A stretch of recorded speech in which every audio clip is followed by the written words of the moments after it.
Need to factory reset your Microsoft Surface Pro 10 tablet and hybrid laptop? This walkthrough covers the reset steps needed to erase data to fix system issues and restore your device. So this should hopefully be a pretty straightforward process, guys, and without further ado, let's go ahead and jump right into it. It's supposed to not delete your personal files. I strongly suggest you create a backup of any important files or documents before you proceed, because even though it might say that it's going to save your personal files, there's no guarantees that it will, so just keep that in mind, and we're going to go ahead and jump right into it. So we're going to go ahead and start by right-clicking on the Windows Start menu, and we're going to select the settings. You want to select System, and then on the right side, scroll down until you get to Recovery. Reset Advanced Startup Previous Version of Windows. Go ahead and open that up. So we're going to start by going underneath Recovery Options, reset this PC. Choose to keep or remove your personal files, then reinstall Windows. Go ahead and select Reset PC. Underneath Choose an option, Keep My Files removes apps and settings but keeps your personal files. Now, like I said, there's no guarantee, but you still want to create a backup, but we are going to select that for today's tutorial here. And it's going to ask how would you like to reinstall Windows. I usually do a local reinstall, so that's what I'm going to select. And current settings is going to reinstall Windows from this device, and then we're going to select next again. This shouldn't take too long here, guys.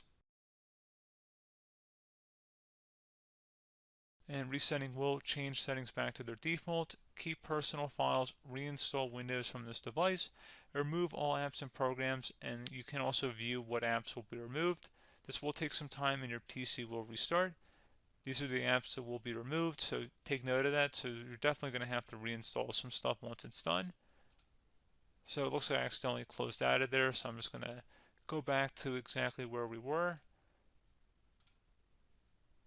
And we're just going to go ahead and proceed with the reset here and select reset.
And you can go ahead and install your applications, your programs, whatnot, create new user accounts, but Windows 11 has been reinstalled, a clean factory install.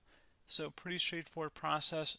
Now, if you did what I did and created a local user account, your Ethernet cable, or if you turned off your router, you're going to have to go ahead and turn that back on and then connect to your Wi-Fi network or Ethernet connection, whatever is your situation. But pretty straightforward process, guys. Do hope I was able to help you out, and I do look forward to catching you all in the next tutorial. Goodbye.